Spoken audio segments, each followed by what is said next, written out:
You better be watching. You better be watching in the dark. You better be watching. Mr. Pearson invited me into the house, and I thought for a second, knowing what I know now, I could have been the fourth bag under the house. I was the main witness. I had to tell them about everything that I found and that I felt that they were under the house. And stared me down, and I just looked right back at him. I'm Sonya Paz. And I'm Marek Kospchik. And we are your host of Investigated. This podcast describes scenes of true crime details and may not be suitable for all listeners. Please be advised. Here we are. We are in episode 3, and boy, oh boy, do we have a lot of things to share with you. And I am really excited this time around, as I always am, but this time especially because there's a lot to cover and a lot of interesting information. Because this is your case and you know it inside out, I'm going to be the investigator that asks you questions about things that we have come up with today. Because I know that you did a lot of research, and I think that's important for people to know on how well you dig up stuff. Sure. But sure. I also heard that you went to a true crime meetup in San Jose this last week, and I kind of want to know how that went. It was my first true crime meetup, and I was invited by my friend Esther of Once Upon a Crime, and she had paired up with Justin and Aaron of Generation Y podcast. So it was my first true crime meetup to attend, and it was at the V Bar in Santana Row in San Jose, and it was a blast. I mean, I didn't know what to expect. You know, I wasn't sure if it was just drinks by the bar or if it was going to be a round table of people talking. I had no idea, but it was drinks around the bar, which was fine. And and that was really awesome to have met, the voices behind the persona of these really, really well-known and popular podcasts. So I got to meet and ask questions and chit-chat and meet many, many fans of those two shows, Once Upon a Crime and Generation Y. But they were really kind and complimentary and wished us a lot of luck. So that's pretty cool. That's awesome. And hopefully maybe some of their listeners will take a peek at our stuff too, and we can have them come over and have fun with our podcast. That would be awesome. So today we're going to cover a time frame of when Pearson left for Utah up until he got arrested. And there's a lot of interesting facts that you were able to bring up through lots of research. I know that one of the articles that you found was written by Bill Leonard from Palo Alto Times back in 1978. And tell me how you came upon that piece and then kind of the rest of the pieces for this podcast, if you could. Oh, absolutely. As you know, with investigating any kind of data or any historical data, you may or may not, depending on the history and the length and how far back the crimes or the incident took place, you can Google only so much. But there is a lot of information that you can find by addressing specific outlets, much like newspaper.com or Newsbank. But I had thought, you know what? I know that there was a large gap in some of the information that I was getting, and I knew that there had been more out there. So I had gone over to the library and spoke with one of the librarians and asked her if they could help me find and uncover some of these old articles, because I knew they existed. They still have some really old archival systems like microfiche and things like that. They had suggested that I reach out to the Santa Clara County Historical and Genealogical Society. And that's what I did. And I reached out to them and left a message. They called me right back. And I spoke to a really lovely researcher by the name of Mary Boyle, who was just phenomenal. Big shout out to Mary. And told her what I was doing, told her what I was looking for. And she said, go ahead and just give me a couple of days. Let me see what I can do. And within about 3 days, she had sent me a series of several emails with lots and lots of attachments to them, which contained a lot of information. Reaching out to people like that really helped out. And of course, like we said in the past episode, going in person and touching base with people when you can really carries a lot of weight and can really help with getting a lot of research data and materials. So when you compile all that research, it's like what we're going to discuss today is the conglomeration of certain articles put together that we're going to summarize for everybody that's listening today. And what it's done for us is it's justified what we've been able to get from actual interviews of people, but give a little bit more background, like you said, during the times that it was empty and there wasn't much information. That's why I'm excited to go through these articles that you researched. The other thing we have for everyone to listen to today is an interview that you did of Mary Winget, who was the key witness for the prosecution in this case. And she's an elderly woman now, but boy, is her memory fantastic. And everyone will hear that when we play that interview. And she has a lot of information that she remembered about Pearson, and it's amazing. Oh, yeah. She was super nice. In fact, pouring through all of the different articles and all of the case files, there were a lot of names referenced, and that's where I got most of the resources and ultimately reached out to her, met with her, and had a really fantastic interview. The article that Bill Leonard wrote for the Palo Alto Times dated March 29th, 1978 is titled Detectives Seek Extravagant Killer After 9 Years. As you know, in March of 1978, Detective Lieutenant Harry Burns of the Santa Clara Police Department had investigated the story endlessly and was actually thought that Pearson would still be alive somewhere living around North America somewhere. There was also thousands and thousands of pages documented in an accordion file that they had there at the police department, which was about a foot thick, and the case had occupied more than 1,000 man-hours of labor since the police work started on March 15th of 74. And through Pearson's travel from California, Oregon, Nevada, Utah, and then ultimately heading toward Mississippi, he had been known for using several different Social Security numbers. But the efforts to learn whether or not he was using these Social Security numbers were fruitless. The Social Security Administration, of course, as you can imagine, they maintain these records in confidence. And of course, I appreciate that, don't you? Absolutely. And they won't divulge any information if Social Security numbers are being used, even if it has to do with a homicide case. And even though a complaint would have been issued, they still, even the police can't get that kind of information. Detective Burns also added that Pearson had a propensity for thievery. Pearson wasn't a drinker. He wasn't a carouser. I mean, he wasn't going to get arrested in a cat house. But his financial needs were far larger than his earnings. And if he wasn't able to talk his way out of it, then, maybe they would have been able to get him.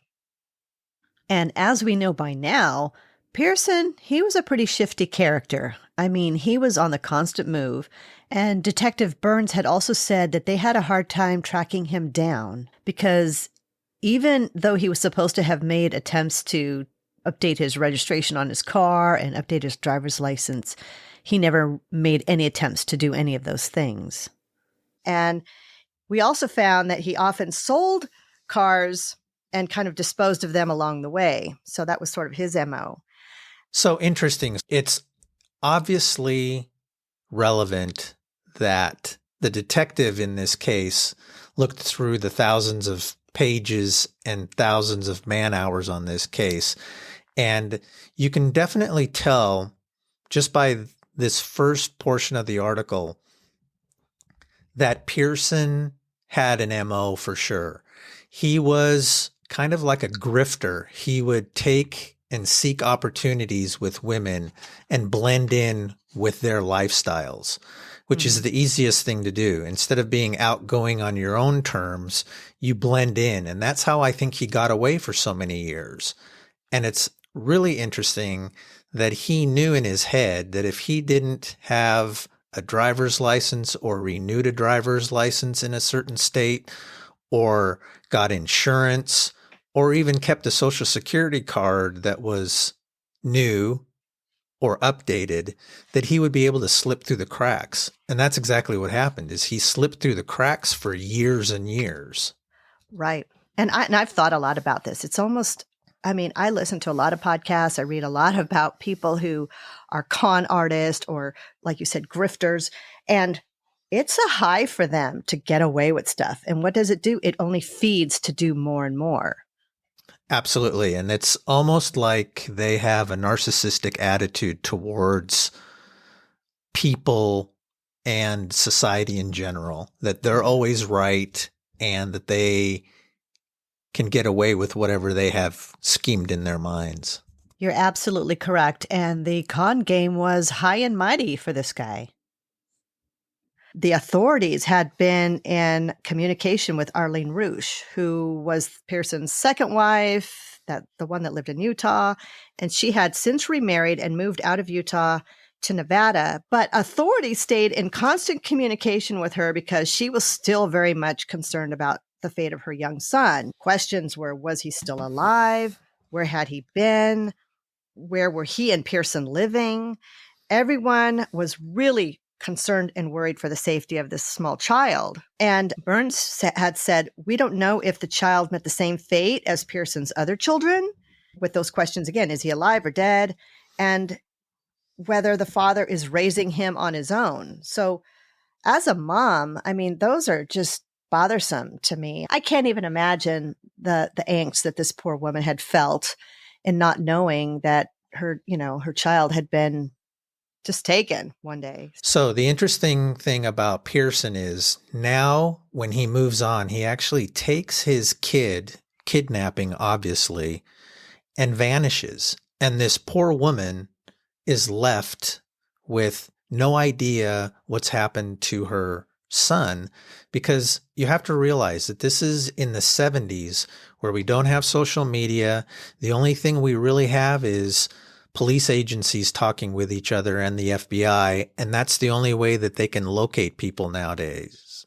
And so what you have is a network that's a good network, but it's not like what we have today where people are witnesses with their own cell phones and cameras and can take pictures as events happen, and police can use those and locate people much more quickly nowadays than back then.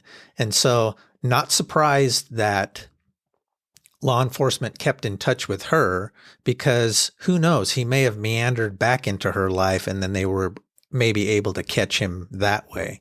But that's not the way it actually worked out, is it? No, not at all. What I found really interesting in this article was, since Pearson was an avid golfer, the detectives got pretty creative. And I got to give them kudos for this, because this, not to pat myself on the back, but I would have thought of this. They actually contacted several golf magazines and trade periodicals to have notices circulated and published in those magazines throughout the country, because, someone could probably see him or recognize him because he was so identifiable. Also, similar warnings were published in optometry and ophthalmology trade magazines and publications, because Pearson had suffered from astigmatism and at some point presumably would have had to have his eyes re-examined for glasses. Speaking of health and things like that, there was a heart condition in the Pearson side of that family. And if Pearson was to have died of natural causes under an assumed name, they would have never known. They would have never known. Right. Detectives in this case actually started their own social media platform by using publications to spread the word about Pearson. And I too have to give them kudos. That's one of the smartest things you could have done back then. And the other thing that we can all remember as kids or teenagers is walking into the old post offices, and you would see the FBI's most wanted lists in all those. And that was another way that people could get ideas from FBI posters and knowledge of people who are wanted in the post offices and get the word out that way. Right. Absolutely. And in our last episode, we went into detail what his life was like in Utah as he had changed religions, worked at a hotel, managed to embezzle money and rob his former business partners for over $50,000. But let's talk a little bit about what was going on in Biloxi at this time. Right. He then moved from Utah to Biloxi, Mississippi, and again started a new life. Yes, sirree, he certainly did. In December 1971, he arrived in Biloxi, Mississippi with his son and quickly met single mother Jacqueline Nichols, who at the time had a 4-year-old daughter, and they dated roughly for about a year or so, and then the two wed on January 5th, 1973. This is Pearson's third wife, right? Pearson kept himself employed as a shoe salesman at Grider's Shoes in downtown Biloxi before going to work for, and pardon me if I pronounce this wrong, going to work for Lou Sonnier Shoes, Sonnier. And if anyone's listening and I'm saying that wrong, please just, sorry. Eventually, the family would relocate to a town in Mississippi called Saucier, Saucier, which is roughly about 30 minutes or so from Biloxi. So here's another example of Pearson blending into his situation, right? He picks a woman who has a 4-year-old daughter and he has a young son. So she's single, has a kid, probably needs some help financially. He talks his way into her life and they put their lives together. Within a year or so, he marries her and is employed as a shoe salesman. And then they move, which is interesting in itself because I think what he has in mind is if he moves her away from her surroundings and they create something new by themselves, less of a chance of him getting caught. Right. Blending and moving and shaking. Right. Exactly. And that's what, it's interesting. Out of the cases that I've worked on with people who are serial killers or serial rapists, that's one of the biggest things they have in their repertoire is they are diagnosed with narcissism and they can completely play the game well. I had a case in Seattle that was a serial killing case. And if you would have met this guy out on the streets, you would have voted him to be mayor. He was that smooth. Wow. Yeah, that's crazy. And I'm thinking Pearson was that same way. He was a smooth operator. Oh, yeah. And smooth he was.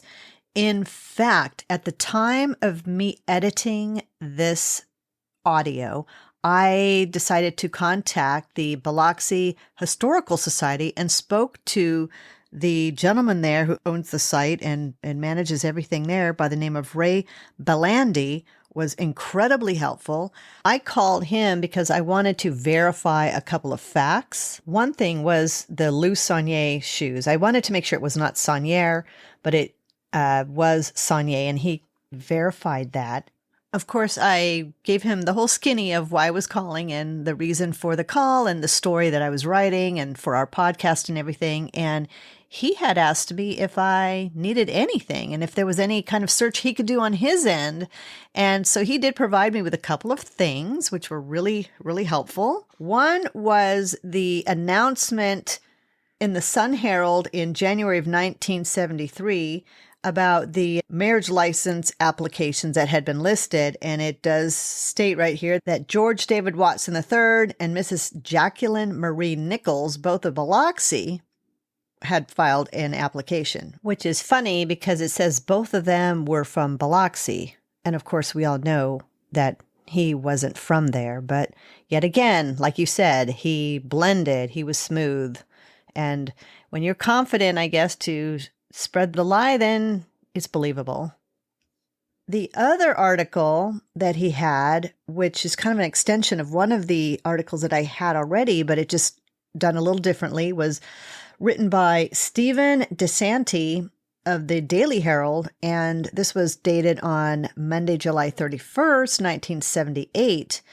And it pretty much goes through most of what we have already reflected on. However, it says, under the alias of Watson, Pearson became a respected member of the Biloxi community, even being an elected president of the Biloxi Merchants Association in 1977. And it just goes on to say that he had married a Biloxi woman, lived in North Biloxi, and friends described him as a gentle and religious man. What I find really crazy is that here's a guy who's running from the law. He's left California. He left Utah with, of course, a child. And here he is, the president of a merchants association, although throughout a different name. But there he is, right there for the whole world to see that he's, George David Watson III, and he's the president of the Biloxi Merchants Association. And, maybe just not a little bit afraid that he might get noticed by somebody just being all out there. I'm going to reflect back for a second, back to 1947 when James and Pauline were first married. He worked at a shoe store in Pendleton, Oregon, and it was one of his real first professional jobs. And the shoe store that he worked at was called The Bootery. So this is what I find completely interesting is that here we are. It's just a real full circle of how things were with his professional career. He went and started off doing that in the 40s, and here we are in the 70s, and he just went back to a job that he knew. Yep, go to what you know. Go to what you know. So, Mark, you mentioned the thing about the post office and getting to, see different wanted criminals on the walls of the post office. That was kind of the norm back in the 50s, 60s, 70s. So in the summer of June of 1978, there was a young couple in the Biloxi post office purchasing stamps. Their young son happened to notice the posters, and the young boy had said to his mom, "Mom, look at that man up there. That looks just like Mr. Watson, the man that we buy our shoes from." Right. And there you have it. You have a kid who's kind of paying attention, probably bored being with mom and dad in the post office, and looks up and sees this picture of, AKA Henry Kissinger, who is, that look is pretty prominent. Not everyone looks like that. And the kid points out to his mom and dad, "Look, that looks like Mr. Watson, our shoe salesman." I know. Go kid. Maybe this could have been a reflection that, if you're trying to hide out, try not to be out there for the whole world to see Mr. I'm going to be the president of the Merchants Association. The start of the end for Mr. Pearson, right? Oh, yeah, definitely the beginning of the end for this guy.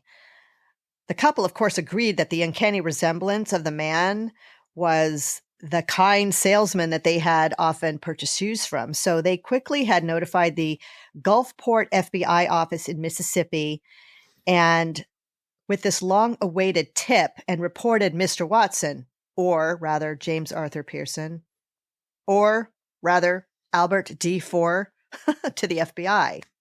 On Tuesday, June 27th, 1978, the FBI of the Gulfport office entered Lou Saunier's shoes and saw the tall, strapping 6-foot Pearson on the sales floor.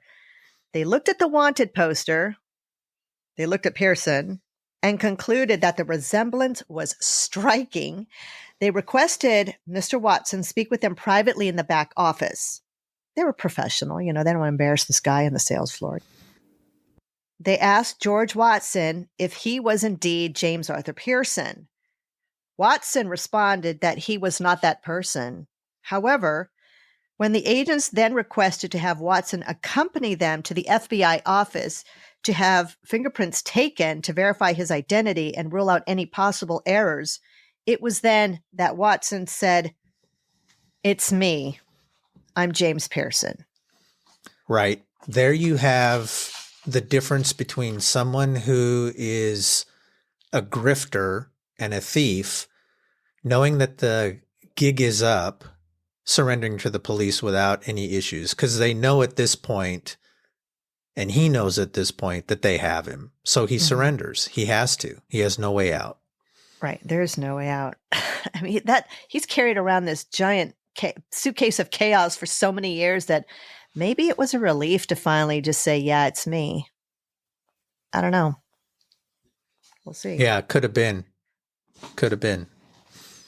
So the FBI obviously took Pearson into custody and immediately brought him to the FBI office and had notified the Santa Clara Police Department. And needless to say, they were elated. They just thought, we got him.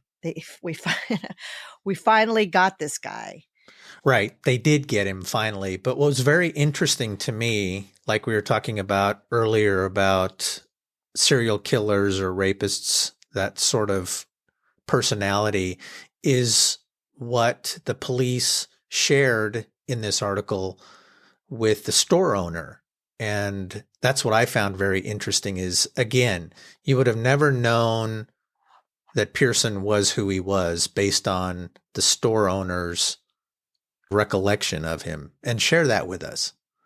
Sonya was noted as saying that Pearson had never said anything to him about it being a fugitive, and he described Pearson as a wonderful man, and that he was very pleased with having him as an employee, and had also said that I will always remember him as George Watson. He was a good man. So you have the same thing, you know, you have a criminal that's arrested next door to you, and the neighbors always say, wow, he was such a nice guy, but he was a convicted murderer, right? Right. And child abductor. And, and married other people that he hadn't been quite divorced from yet. Yeah, he was racking up the punch card there, I think. He was, totally.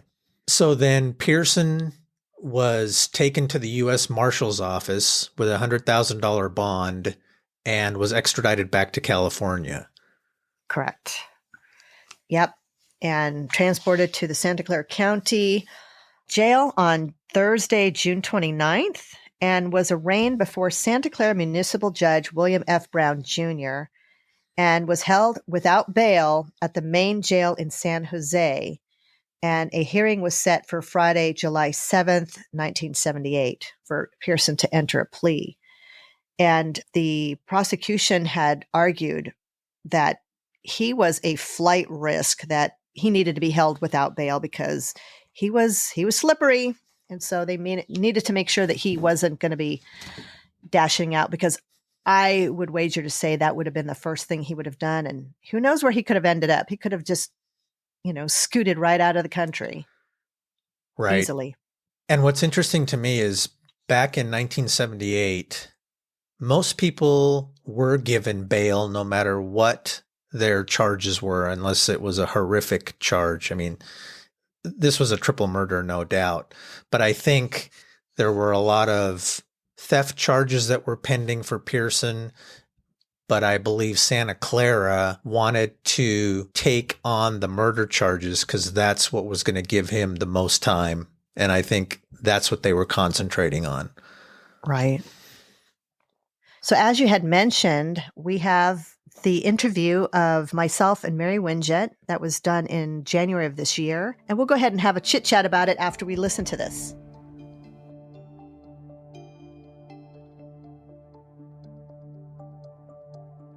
I am here today with Mary Winget. She is one of the prime witnesses on the Pearson case from 1978. And thank you, Mary, for being on the show today. I really am honored to be able to talk with you. Thank you. Thank you so much. I want you to tell me your story and how did you get to know them? They lived next door to my parents on Woodham's Road. And that's where I got to know the family. I guess that's when he called me because I was probably the least likely of the people that he knew to ask a bunch of questions. But he doesn't know me very well. So. Yeah. How old were you at the time? Oh my gosh. Maybe. I was in my 20s, okay. Yeah. And he called and asked me to come up to the house on Claremont. And when I got there, he asked me if I would take his dogs, and I said yes. And when I went to the garage to go get the dogs were trying to get underneath the house, and he picked them up right away, and they were growling and everything. And he put him in my car, and then I went back into the house, and he said, I have a lot of stuff to do, so I'm going to go. And I said, okay. And I found a bunch of murder mystery books from Earl Stanley Gardner, and all of the plots, how the people were killed, were all underlined in every single book. I thought that was really odd. And then as I started looking through the house, I found the girls' makeup and hair rollers, and I thought, these teenage girls do not leave without makeup and hair rollers. I don't care how fast they had to get things together. That's just not right. And then the green shower curtain was missing, and that was in my head for all those years, and they were wrapped in the green shower curtain. And then he had called a used furniture man to come and take the rest of the furniture. And I thought, well, why isn't he taking that with him if her brother was killed? And she had to go back there right away because he had a meat packing company. And I just thought that was odd that he would just get rid of everything. Yeah. And then I found, when I went in the garage, I found a sledgehammer and some other things, and just something told me to take it with me. So I did. I took everything that I could with me, and I put him in my car in case he came back, which he did come back later that evening. And he talked to my husband about doing something to his car because my husband was a mechanic. And so he fixed the car. And I kept telling Mike, I said, there is something wrong here. And I said, I feel it. I just feel it. And he said, oh, you're crazy. Just let it go. There's nothing to worry about. And I said, no. I said, I should call the police. And he said, if you call the police, what are you going to tell them? You don't have any evidence. And I said, well, you're right there. So I let it go. And then after the guy came and took the furniture, and he had left, Pearson had left to go wherever. I guess he went to Utah because that's where he ended up. And that's what I read, that he went to Utah and married this girl and had a son.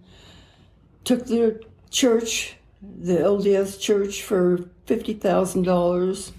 And then he went to Mississippi and ended up in Biloxi, Mississippi, and married this girl and took his son with him. Apparently the woman couldn't do anything about it. He just took the son because she tried to get him back and she couldn't. So I don't know the story behind that. But when they caught him in Biloxi, Mississippi, then he was extradited back to Santa Clara, and that's when the trial was held. And the only witnesses was his boss from the credit bureau and the oldest girl's boyfriend at that time, and then myself. And with all of that evidence, then he was put in prison. And how long do you think you knew them? I mean, when you lived next door. And they were renting that house. Okay. Do you think they rented because he just didn't have enough means to purchase a home? I have no idea. Well, he got out of there pretty quickly, so. Yeah, when he lost his job, and she went to work.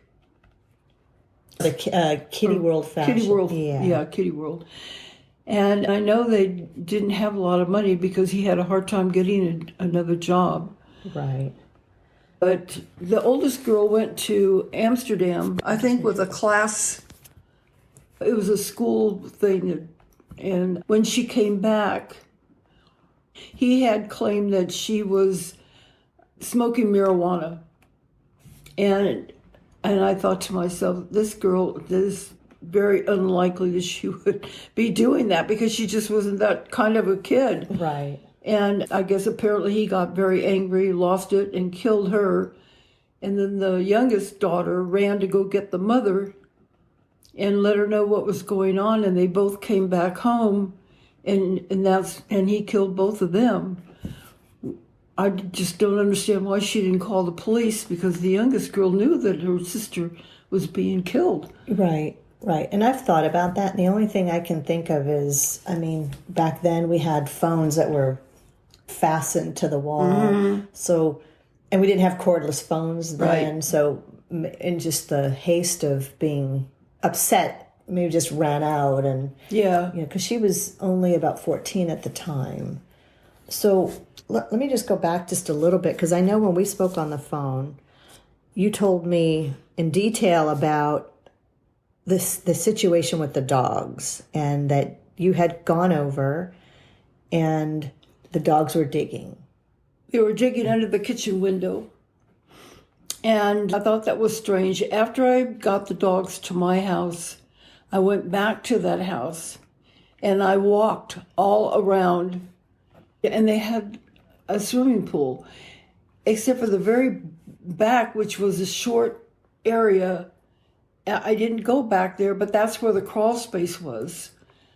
And that's when the termite inspector, when they went to go sell the house, apparently there had been a long enough time for the bodies to decompose before they rented the house again. Otherwise you would have smelled that.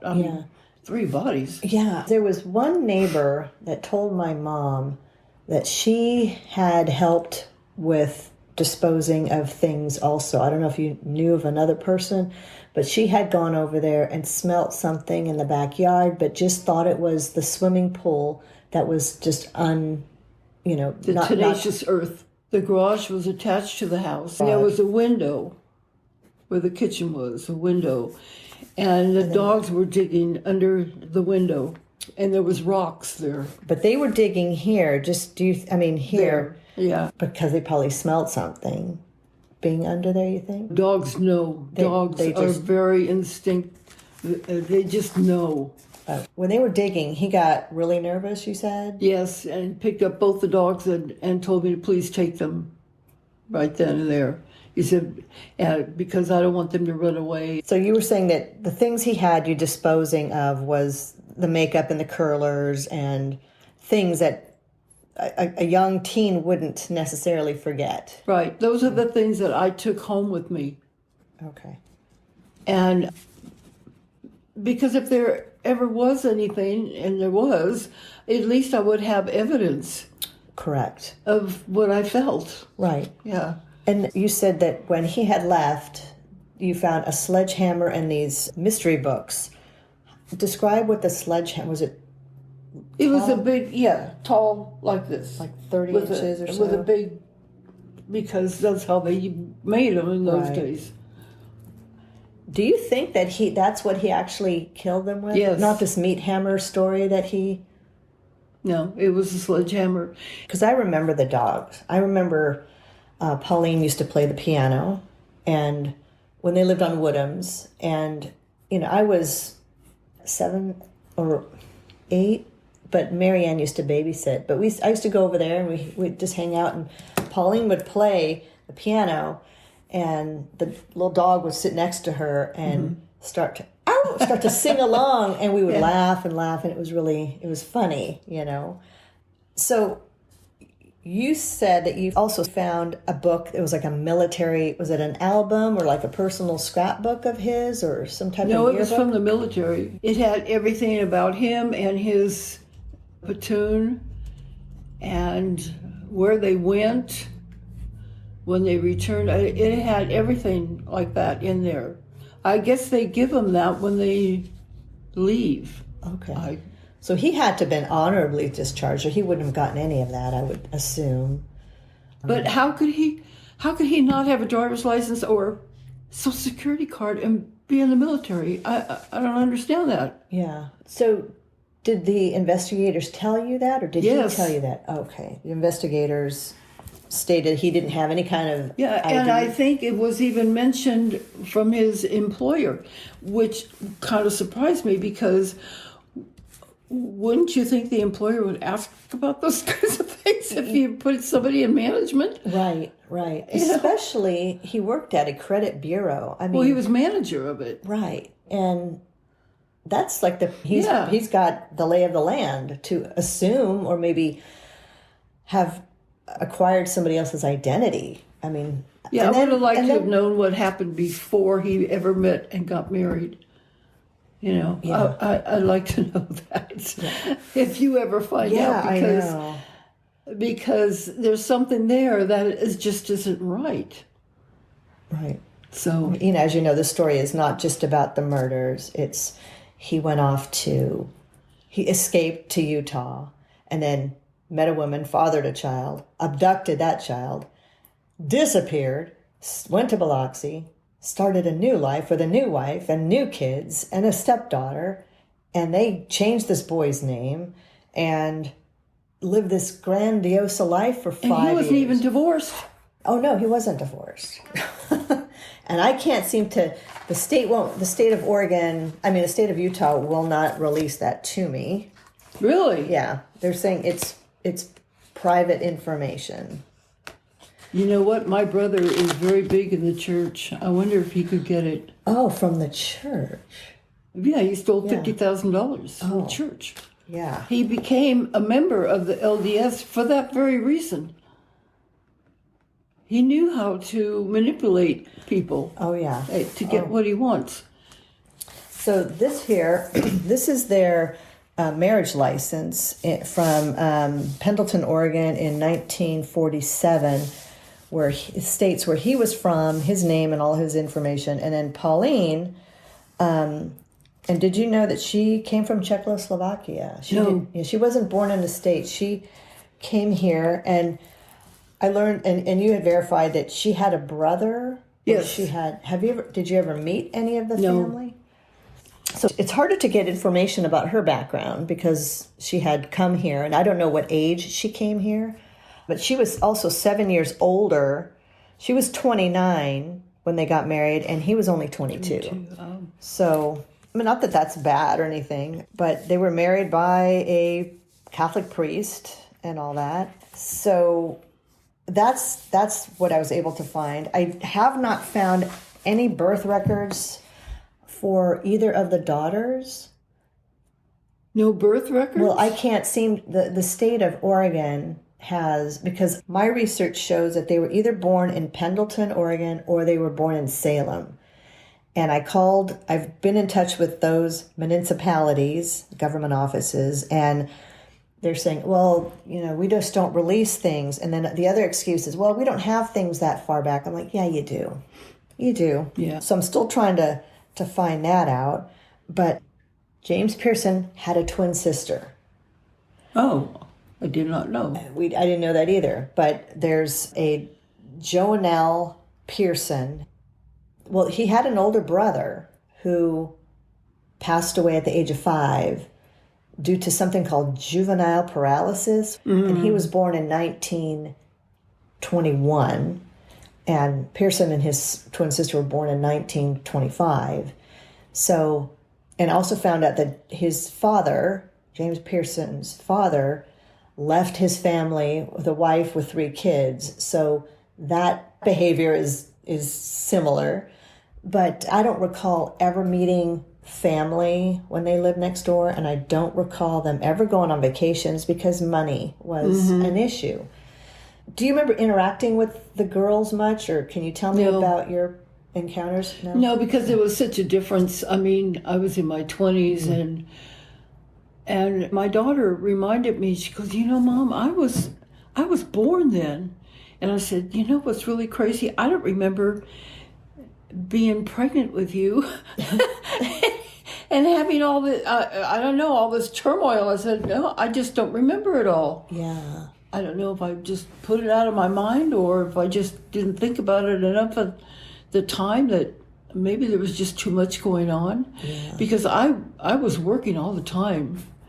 And what surprised me was when I got the phone call, because other than just talking with her every once in a great while, I really didn't know them. My mom and dad, they both have passed away, but I would talk about this with them over the years, asking them questions. And what did you say happened? My dad had a sharp memory. I mean, both of my parents have just had really just incredible memories of things that happened.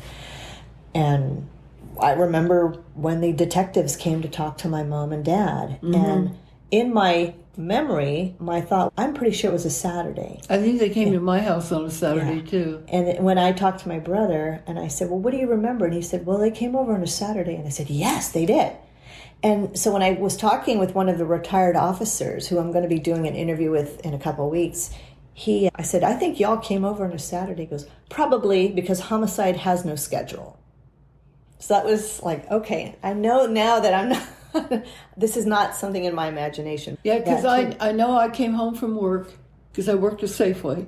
Okay. We must have moved there after, because I do remember placing all those items in the garage, in a certain area in the garage. And I told Mike, don't ever touch this area. For any reason, don't touch it. Don't let any of your friends touch it, because this is evidence. He would go, oh, yeah. Yeah. Now people, yeah. I mean, it was a different time then. When I had posted a video, this little video I did was, let me tell you the story about this family that lived next door to us, that kind of thing. And this happened, that happened. And someone had wrote, well, how come the daughter just didn't call 911? And I wrote, well, 911 was established in 1968. It really wasn't even part of anything in the teeny little Santa Clara back then. Mm-hmm. And we didn't have a phone we can grab. 911 was very, very, very new versus having to dial. Pauline's persona, you just vaguely remember? I just remember she used to bake. Other than that, and just sitting down and chit-chatting for a few minutes over a cup of coffee. Sure. That's all I remember. So he basically just called you and said, hey, Mary, can you come over and help me clean out the house? Exactly. And you said... Just out of the blue. Yeah, I was very surprised about that. But I'm glad he did, because at least I knew... I'm one of these people that if I walk up to somebody and they have a bad aura, I walk away. Mm-hmm. My senses are pretty keen. Oh, yeah. So when I felt that, the minute I walked into that house, I knew that I had to really look for stuff. And you noticed the shower curtain right away. Yeah, that was the first thing I noticed. Like, where's that green shower curtain, and why would it be gone when everything else was there? What did he say? Do you remember what he said? No, he was gone then. But he gave you a key just to... Left the door open. Oh, back in those days. Yeah, you didn't worry about stuff like that. So the shower curtain gone, and then you said you found the books and the sledgehammer in the garage. The books were in the bookcase. In the living room. And then what happened to those? Did you take those also? I took those. Oh, okay. And then I assume that the officers acquired that for evidence. Yeah, they have them. Okay. If it had just been one book where the killings were underlined, that would have been one thing. But every single one, and there had to be 10 or 12 of them, every single one of them. So that made me very suspicious. Wow. How do you think the officers knew to call you? Was it random or? No, it was a neighbor. It was a neighbor that knew me and told them that I was the one that came and cleaned up, took stuff out of the house, and took the dogs. I don't know why they didn't call the secondhand store guy. I mean, you would have thought that they would have contacted him somewhere along the line.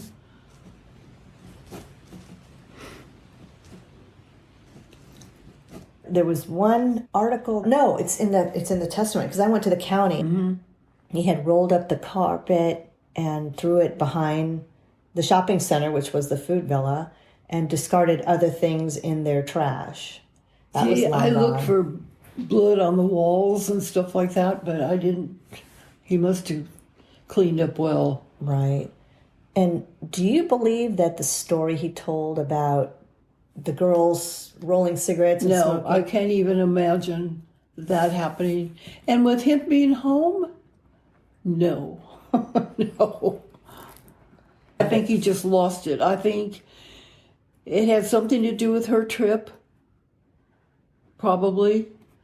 And I don't know, he just lost it. Did you ever see him have any outbursts of anger at all? You know, I even went home and told my mother, I said, you know what, that man next door is really weird.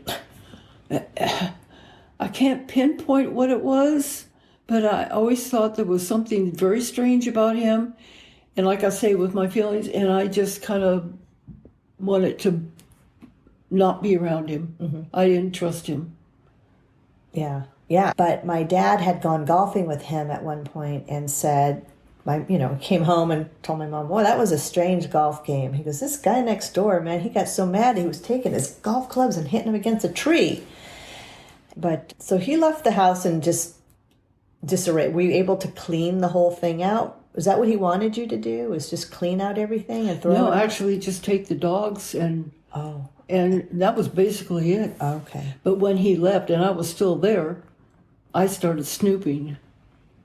And that's when I found different things. And I took him out because he said something about the secondhand store man was coming to get the furniture and stuff. So I knew I had to take that stuff with me.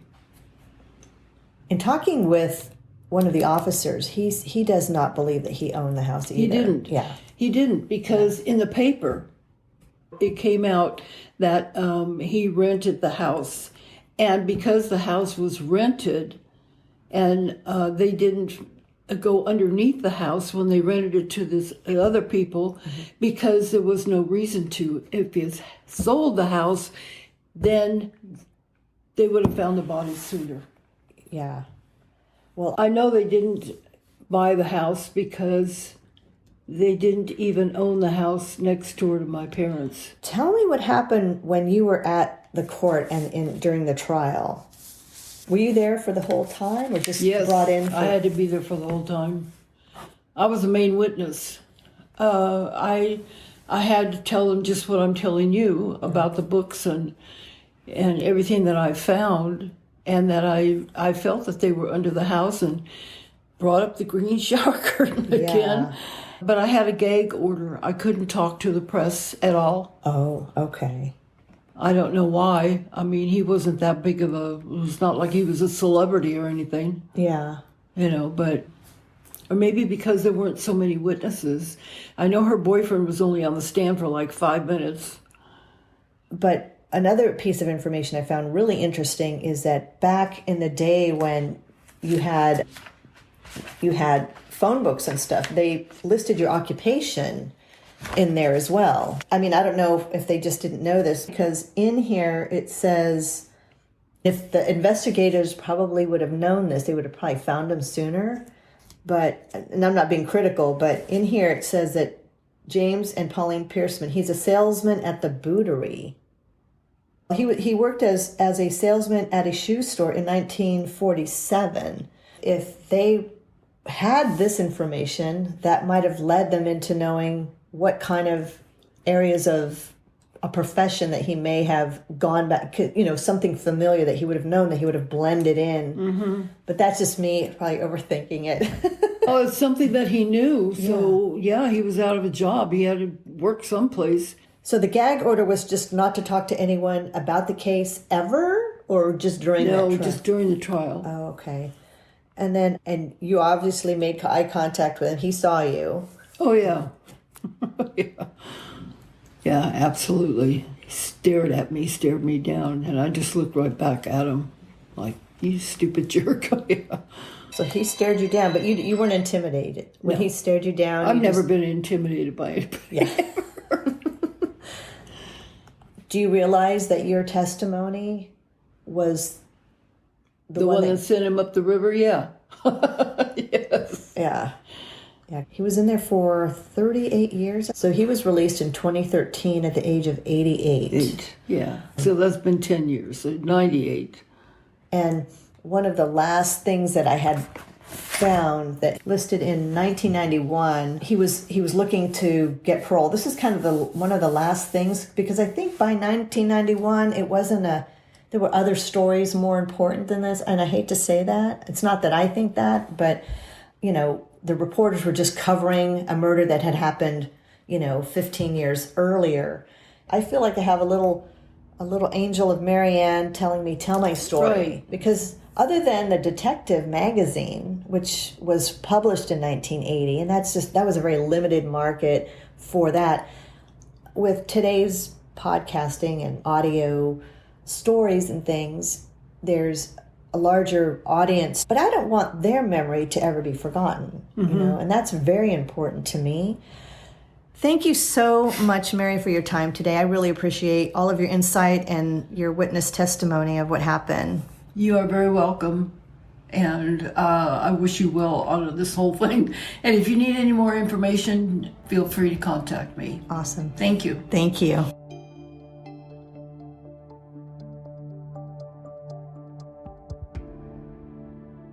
So, Sonya, after listening to this interview, which I believe was fantastic, what were your feelings about what you saw when you first met her, personality-wise? I initially spoke with Mary on the phone. She returned my call, and this was in early January, and told her what my project was. And she had given me a lot of information over the phone, but I really wanted to talk to her in person. So we set up an interview, and I went to her home. And when she answered the door, she looked great. She was a lot younger than I had thought. And she was very astute, very polite, and super helpful. Just really wanted to help with telling the story and was able to provide me a lot of information. And as you know, her memory was incredible. And I just felt very honored to have talked with her. And, I told her that. One of the things that I got from the interview is how well she recalled the specific day when she went over to Pearson's place. And to this day, 50 plus years later, she still has that vivid recollection of that, which is probably what made her such a good witness in the trial. Yep, I think so. And that was really interesting. And she had questions for me because one of those burning questions was, whatever happened to the boy? And that has been a burning question for many involved in the case because little information had been known. And she asked me, if you ever find out about what happened to him, please let me know. What I found interesting is that she remembered the dogs. In fact, she was a large part of taking the dogs, and she kept one and she had rehomed the other dog. And that we both had very similar stories about the family, the girls, Pauline, her likes, her dislikes, her golfing, the music, the dogs, and everything. So, we were definitely remembering a lot of the same elements and a lot of the same behaviors. And like she had said, she had came home and told her mom, yeah, that guy next door is very weird. He's just strange. And I would say she was older than me, so she talked with him on a whole different level than what I would have had talked to him at 8 years old. And just knowing that something wasn't right in that house when she went to go and help him clean out the house on Claremont.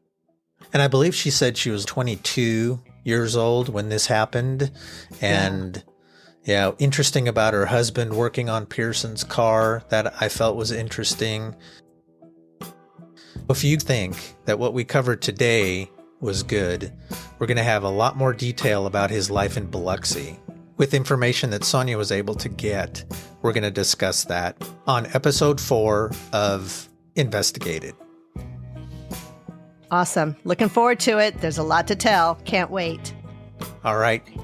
See you next time. Bye, Sonya. See you next time.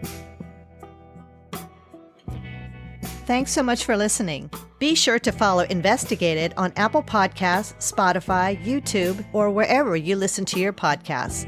Also, visit investigatedpod.com to visit our website to learn more about your hosts, Sonya Paz and Mark Kopchik. Follow us on social media and connect with us.